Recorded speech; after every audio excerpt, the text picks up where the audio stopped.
And today our project will be fixing my roof rack on my Kia Sportage. You will see that there are these clips that also needs to be removed first for us to get to these nuts. So what I've got here is I'm just using my normal test light point. That's like a sharp point that we can use, and then you can just push it into the side and just wedge it out until it lifts. And then I'll just use a flat screwdriver to keep this one up while I push it back into the second hole, force it in and just pop it out, and there we go, clips are out. Now we can reach the nuts on the inside. Right, so what we've got here, I'm not sure if you'll be able to see it, but right here there's a little slot that's actually made for you to fit your screwdriver in.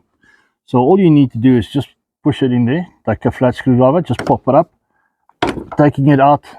Now obviously it seems like the front piece, if you can see there, this front piece doesn't have a steel clip like this one, which means this steel clip stayed behind inside the bracket. We can obviously just take it out. So what we'll do is we'll come to the front, and then as you can see there it is mounted in the plastic. You can actually just leave it there, that's not a problem, because we're just going to push this clip back in here.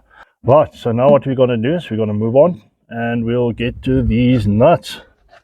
This is a normal 10mm nut, and then just loosen this nut, and we'll do the same for all three holes.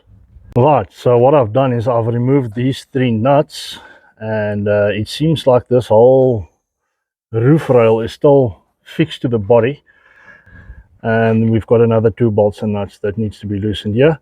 So I'm going to loosen them, and then probably it seems like this whole part will just come off in one piece. This is one complete unit, so just make sure you've got all the nuts loosened before trying to remove it. This is actually a really simple job, really easy to do. So what I'll do is I'll take off the left hand side quickly, and then we can start prepping for painting, sanding it down, cleaning it up, doing some primer work, and then we'll do the respray. Here we've got the 2 roof racks that I've stripped off.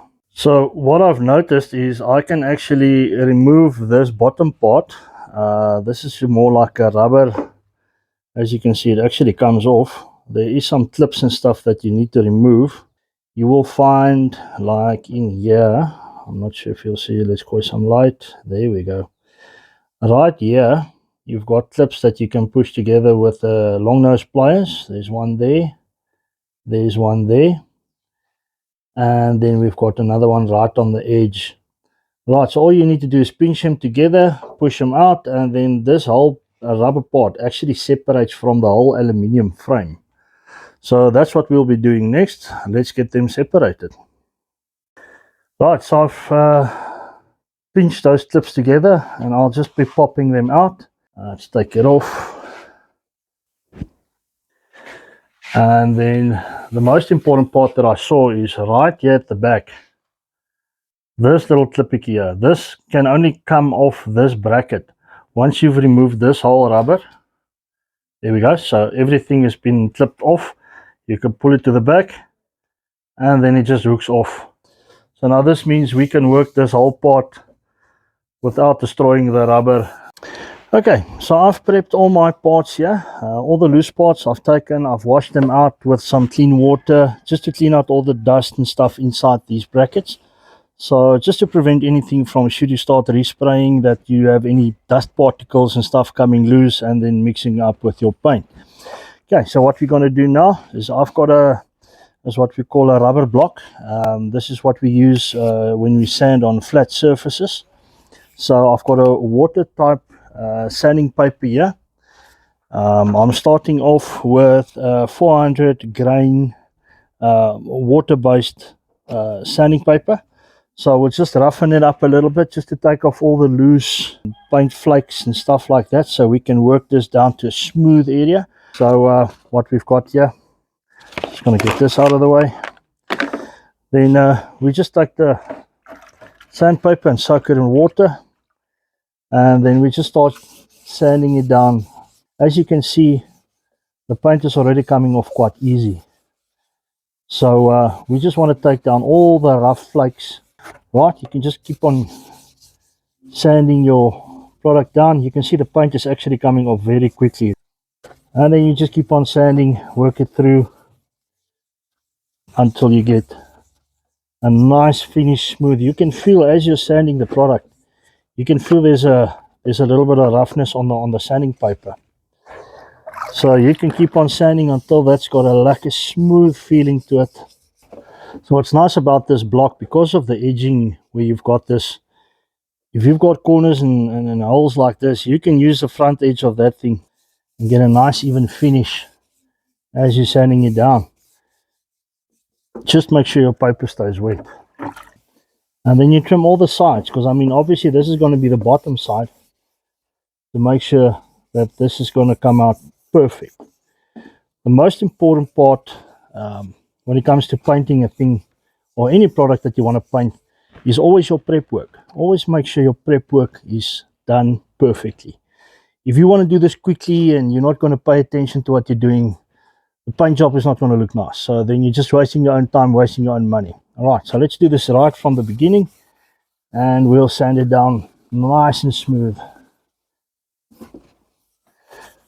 You want to work this thing as smooth as possible, and yeah, just to prevent any issues with the paint coming off. There we go.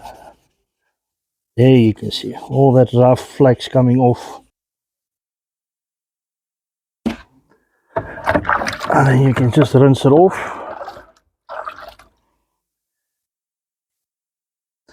Now you guys can see this is smooth, smooth, smooth.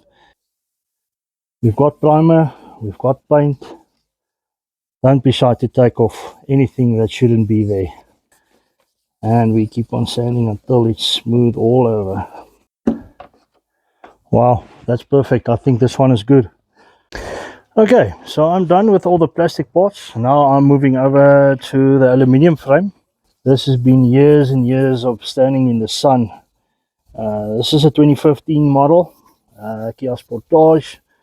So yeah, it just shows you what the sun actually does to your vehicle. Look at all this dust and dirt coming off of it. So we'll be sanding this down as well, nice and smooth all over. Wow, this actually, wow, this is going to come out really nice. Guys, like I said, the most important part, your prep work. That is the most important part. If you're going to keep on doing that, you can just as well let it be. Get something else to do. Don't waste your own time, don't waste your money. Rather spend the time and energy on prepping properly, making sure your product is clean, sanded off. Finishing should be smooth, because remember, at the end of the day, if you've got a rough finish on your product, your paint, as soon as you apply it, it's going to look like a rough texture as well. So whenever there's no smooth area, you're going to find a very rough looking product there. So if you sand it off, then this will come out really nice. So yeah, I'll keep on sanding and I'll get back to you guys now. Right, here we've got all the parts. It's been properly sanded down. I started off with a 400 grain, went up to 800 grain, and then finished it off with 1000 grain. It feels like a piece of glass. It's like really, really smooth, Right, so nicely sanded down, and we'll set up for the priming section, and we'll take it from there. There we go, nice and black. Final coat was just applied. I'm just waiting for this to dry. Yeah, we'll fit it back onto the car and then we'll see what it looks like. But so far, this is looking amazing. I've got to say, I'm not a professional spray painter, but this came out a lot better than I thought. Can't wait to see it back on the car. Guys, just look at how amazing this came out. This looks amazing. I cannot believe this came out so well. This is so smooth, so shiny. This looks amazing. Just look at how smooth that is. Wow. This came out much better than I expected. Guys, just look how amazing this came out. This actually turned out so much better than I thought. Hey, what do you guys think? Give me your comments. I'm hoping to get some good feedback from you guys. This has been a learning curve for me, and I hope you guys also learned something from it. So thank you for watching, and then I'll spot you on my next video. Cheers.